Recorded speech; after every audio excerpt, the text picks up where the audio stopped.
How's it going, everyone? Welcome back to my channel. I'm being quiet because it is 4 in the morning and I'm trying not to be rude, but this video is actually a part 2 to a video I made a little bit ago where I did the face up for this doll. So this week I'm going to be doing the outfit and the hair for my Kneesocks Demon commission repaint. So let's get into it. I'm starting with a Cleo Denial doll that I've already painted red and blushed and, did her face up and her horn and all of that. And I'm starting off with making her knee socks because that is her namesake, and also because it was the part I was the most worried about for some reason, which is odd because I don't think it actually turned out to be the hardest thing about this outfit to make, but anytime I have to sew anything, I get a little bit nervous just because, I don't know, I have sewing built up in my head like it's some really difficult thing, but it really isn't. So I decided to pin this nylon material just directly around her leg to make sure that it would be exactly the fit that I need it to be. I think I learned this from Poppin' Atelier. Once I saw her make socks like this, it blew my mind. Suddenly everything made sense. So I just did that and I am sewing it around her leg. You have to be pretty careful with nylon because sometimes the thread will like to get sort of snagged on the just fibers and the elastic material that the nylon is made out of, and it can be kind of annoying. But if you're patient, it'll be fine. Once they're all sewn up, you can slide them off her leg and trim off the excess fabric, making sure to leave plenty of allowance.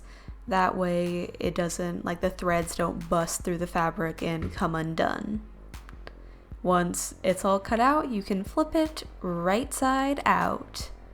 The nice thing about using this stretchy fabric is that it is very forgiving when it comes to flipping out these little tube shapes, because at doll scale these tubes are so narrow that if you use a fabric of any stiffness, it's a nightmare. I'm shuddering because I'm having just loads of flashbacks of trying to flip things the right way, and it's gone wrong so many times. But once you've done that, you can slide them on and see how they fit.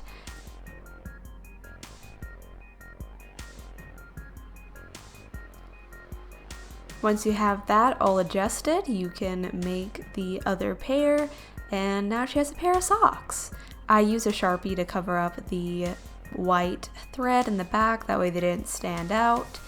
And once I finished the stockings, I decided to just do an assembly line of measuring out all the ribbon I would need to make all of her little straps and belts, and that way I can get them all prepped at the same time.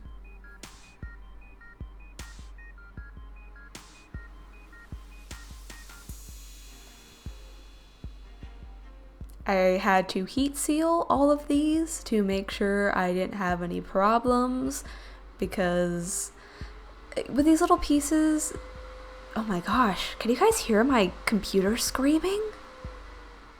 Dear Lord. Now that my computer is done throwing a absolute hissy fit, I made this mixture of black paint and Mod Podge to coat all of the ribbon pieces in. I just sort of eyeballed the ratio on this. I just wanted enough to sort of give a little bit of a shiny finish and to have a more elastic, bend to the painted pieces.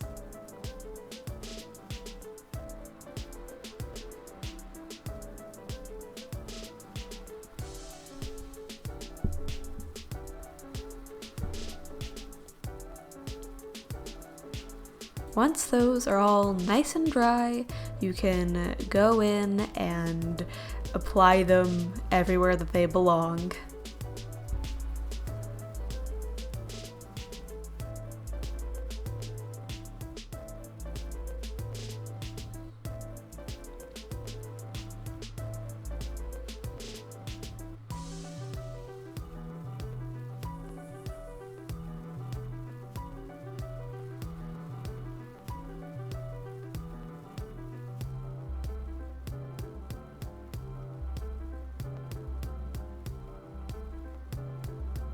Once all of her little straps and extras are applied, you could start working on her actual dress. I think it's a dress because all the bits are attached to each other, but I'm doing the skirt now. Bro, what is happening with my computer? Like, I do not have time for this thing to be complaining. But anyway, I traced out the shape of the skirt onto this wide ribbon, and I had to do it a couple of times because I kept messing up. But she has this like funky little like cutouts and little peaks to it that were difficult to get symmetrical. And once they are all nice and traced, you can cut them out and heat seal all of the edges with a lighter. This part is very difficult because there's all these little edges that are so small and you will accidentally burn and warp the whole thing. So this took a couple of tries, but I finally got it. And I just made a plain rectangle to go on the back to finish the skirt. And I am painting these with the same paint and Mod Podge mixture. And now I'm repeating that process on her shirt, which has, I noticed after I traced out the whole thing, like you can't tell when it's like on her body, but when you trace it out, I realized that her little top is shaped like a bat. And I just think that's really cute.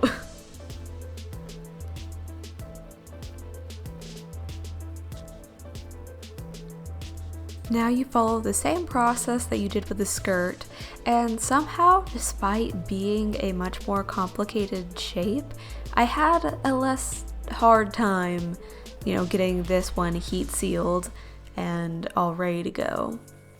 I decided to give her a little pair of panties because this skirt is really short, so if you were to like look at her from any, down upward angle, you would be able to see her little plastic booty, and I just don't like that look. I think it's a little tacky, so I like to put little underwear on her to cover that bit up. And I'm just applying the skirt and the shirt, always putting the back pieces on first, that way the sort of overlap is not visible from the front. To make the little straps that make up the rest of this dress, I'm using some embroidery thread, and you can use Mod Podge or Elmer's glue for this, but any sort of like liquid PVA glue will work for this. And you just sort of apply it underneath where the connecting point of the strap would be, and wait for it to dry before you go to connect the other side, or else you could detach it from the already glued side if it's not dry yet. So in the end, this process took a very long time in order to not like disturb whatever glued parts you already have down and not to sort of spread, glue everywhere. It was a tedious experience, but I think the result is really cool, and I want to use this technique on other outfits in the future. And here's how she looks with all of the extra little strappy bits glued down, and I'm so in love with her. And now it's time to make her glasses. So I'm using this 20 gauge black jewelry wire, and I'm just bending it into the shape of the bottom half of her frames. Luckily, the shape of the glasses that she has is just bottom frames anyway, so it really works well for this style of making doll glasses. And I just love this, y'all. Like, something about it, it's such a simple thing, but it is such an effective look. Like, I discovered this method when I was making a doll for a D&D character of mine, and I honestly didn't even realize that this character had glasses until like I already started making the doll, and normally it would have freaked me out if I had noticed an accessory that I didn't account for previously, but because I already had a method for this, I like wasn't even sweating it, dude. So I'm just gonna get all nice and shaped up, and then you can pop them on to her little face.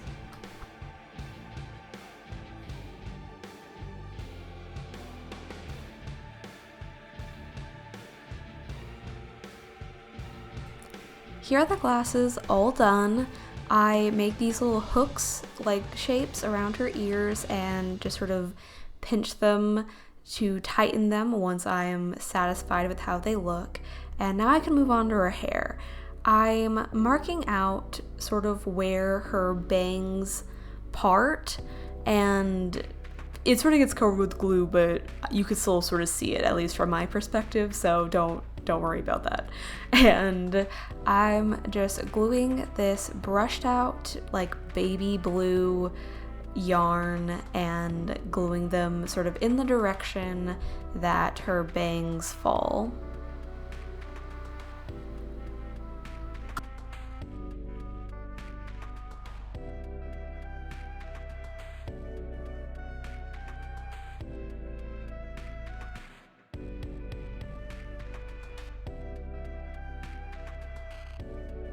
While I'm waiting for her glued down hair to dry, I'm making her ponytail piece.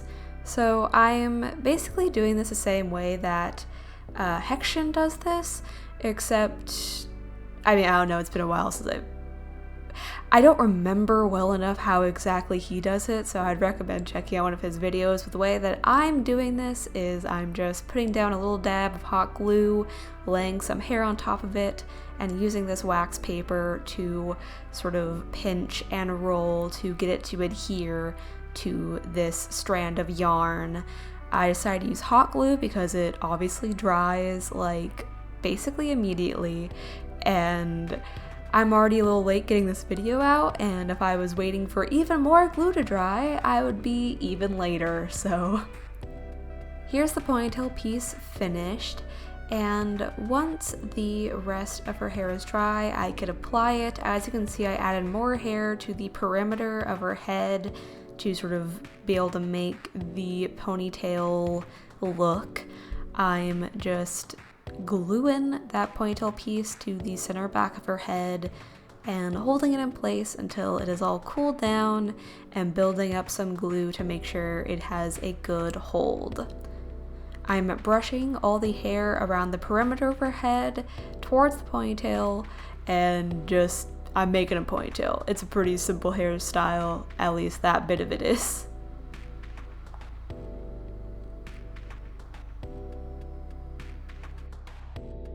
Once the ponytail is pulled back, I'm adding a little bit more hair to the front bang portion in order to complete that part look. That way you can't see any of the sort of glued down hair section there at the top of her head.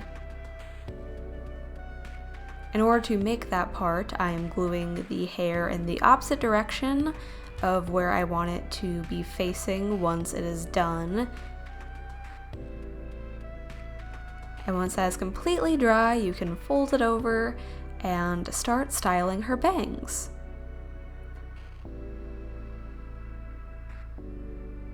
I'm using water and patience and this eyebrow razor to sort of get that tapered look towards the bottom ends.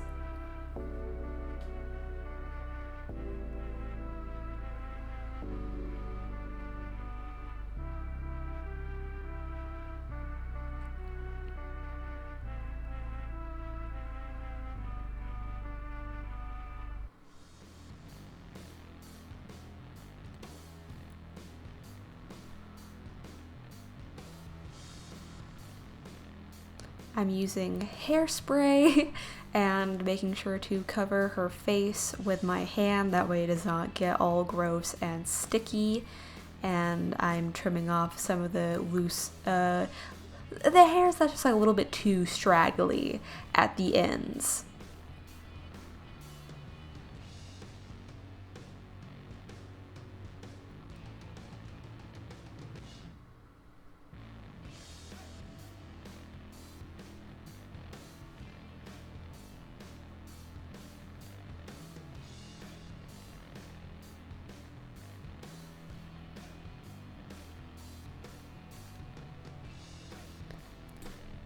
Once I'm done futzing with her hair, I can make her wings.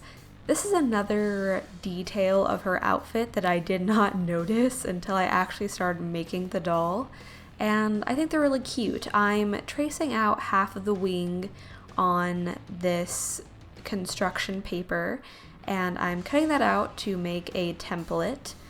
And once that is done, I am laying it back down on this piece of paper, and I am tracing each side, mirroring. I cannot say that today. Mirror. I'm giving up. I'm making it symmetrical. I can't do this anymore. Anyway, once you have that nice and mirrored, you can you can cut it out and then paint it black. Alright, I'm gonna take 5. You know the drill. I'm covering a Mod Podge. Alright.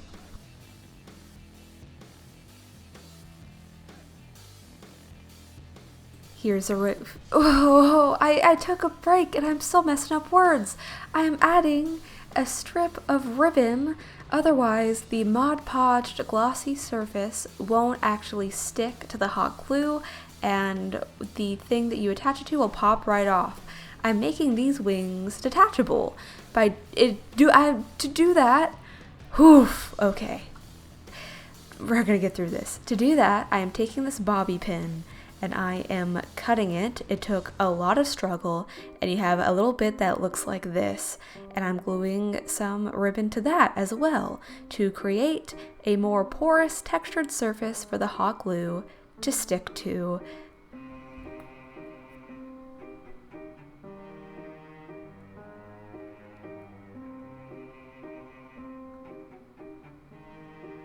Once that's nice and attached, you can combine the wings and the little bobby pin clip, and you have a nice detachable pair of wings. You can slide that onto the back of her shirt, and now we're in the home stretch. I'm just adding all the little silver details to her outfit. And while I'm doing this, I'll take this time to apologize for my computer screaming, and also say, if you watched this far and you liked this video, consider subscribing. I put out new videos every Tuesday, sometimes early Wednesday morning if I'm running behind. Sometimes I put out extra videos in between, and you'll never know if I'm gonna do that unless you subscribe and do the notifications, whatever it is that you do. If you want to purchase a doll from me, you can check out my shop. The link to that will be in the description. This doll is a commission piece, so she will not be available for purchase, but if you're also interested in commissioning me and maybe seeing me struggle through a voiceover while I make the thing that you asked for, hey, consider doing that. I would love to make a thing that you want me to make. I'm bumping everything. But yeah, I'm on TikTok now at Redacted Repaints if you want to check me out there. I'm making random videos. I'm doing all sorts of stuff. That's the end of it. Here's the final result. Thank you so much for watching. I am so in love with her. This is a doll that I would not have made if I wasn't commissioned to make it, because I haven't watched this show, but she is honestly my exact aesthetic, so it was very fun. That's it for this video. See you guys later. Love you, bye! 20-some years of living and 1,000 wasted days, I have loved a lot of women.